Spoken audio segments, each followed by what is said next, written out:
Good afternoon, everybody. I'm going to talk about Dayak issues from Sarawak this afternoon, and the perspective of from the Dayak on the political scenery of Malaysia. Now, I like to bring back the story about when Malaysia was formed. I just want to mention here today that we Dayak felt betrayed and cheated by the federal government of Malaysia today.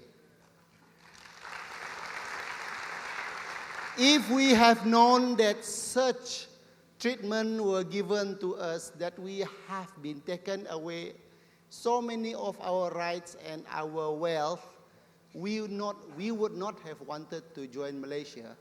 In so far that Tun Jugah, before he died, says that, I fear that Malaysia is like sugarcane.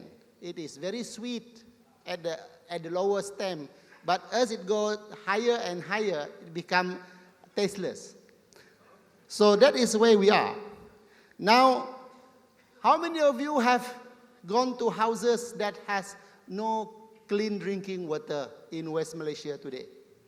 How many of you have not seen electricity being used in any house in West Malaysia today? How many of you have drank muddy water?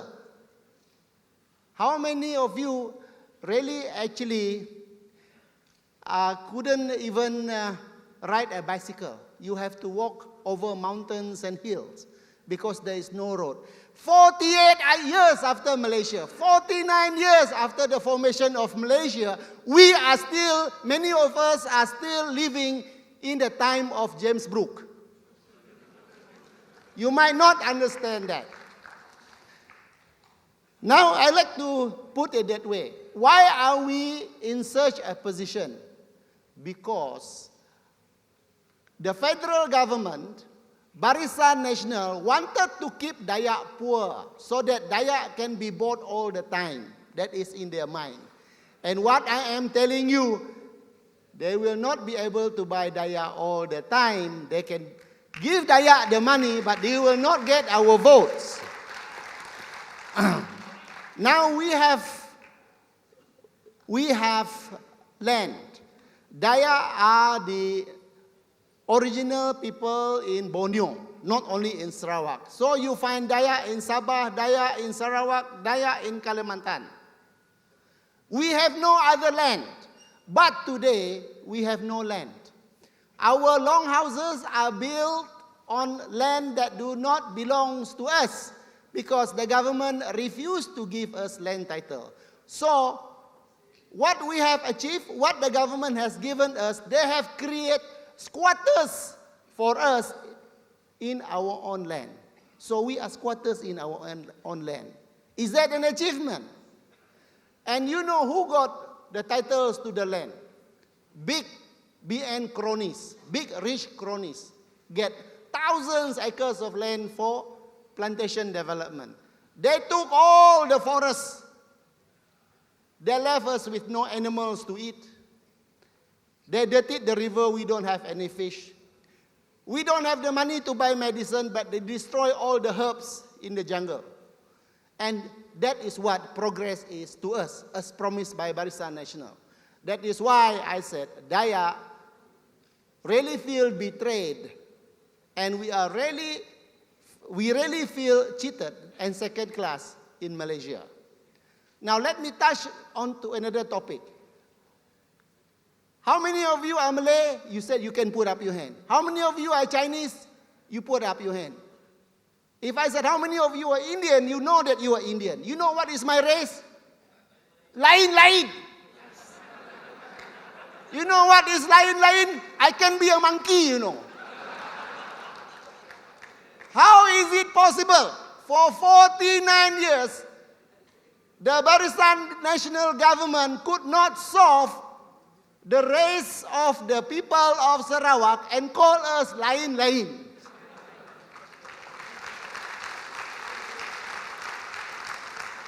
That is, a friend of mine, a Hainanese, say, He says in Hainanese, I don't want to tell you lah, nang buti kuih type of people. So I was thinking, what the hell is that? Now, again, I am going to touch on something I hope is not that sensitive, but we have a cultural shock in our own backyard. The rural schools of Sarawak is 100% Dayak population. And you know what happened? In order to raise the standard of our education in the rural Sarawak, in order to help us into national integration or national unity, they send ustaz to our school in the rural schools. And nobody understands what is this ustaz doing.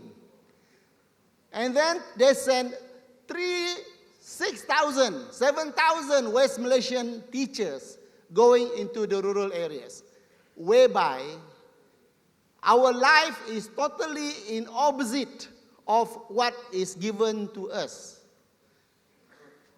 We are Christians. We pray to our ancestors. We are isolated people. And here is a new study, new moral values. This is new concept of God, which we can't understand. And at the end of the day, my niece came and told the mother, before you eat, you must do this first. And then she was shocked. Why do you do that? You must wash your hand. No, he says, you must do this first.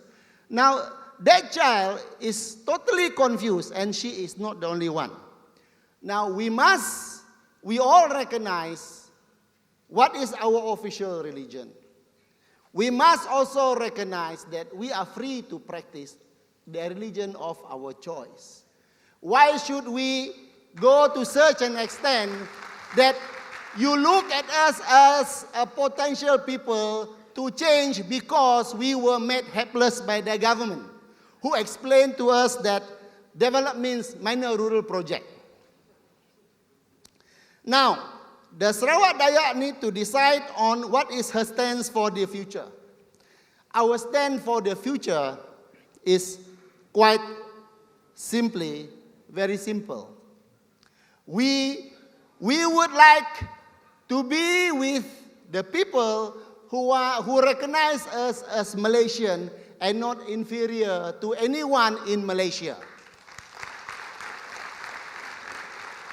Is Sarawak ready?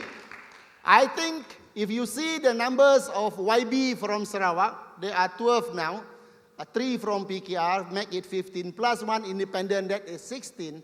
That is really breaking ground in Sarawak. And I can tell you that the 2 parliamentary seats that we have today, if the PRU is coming, we have at least minimum, which is not good enough. Yeah? Minimum we will have 6, but of course, we will go for 12. Now, I would like to share the other thing before I end up. That is the Dayak ready? Now I am asked or appointed to become the chairman of the Dayak Consultative Council. Is the Dayak ready? The Dayak will never be ready. But I am very happy to tell you that DAP is very ready to help the Dayak. And because of that, we have worked diligently with DAP and Pakatan Rakyat to have a budget. And I like to have a special mention here that Saudara Lim Guan Eng has promised in 2011 election, or Pakatan Rakyat manifesto promised 1 billion for Dayak.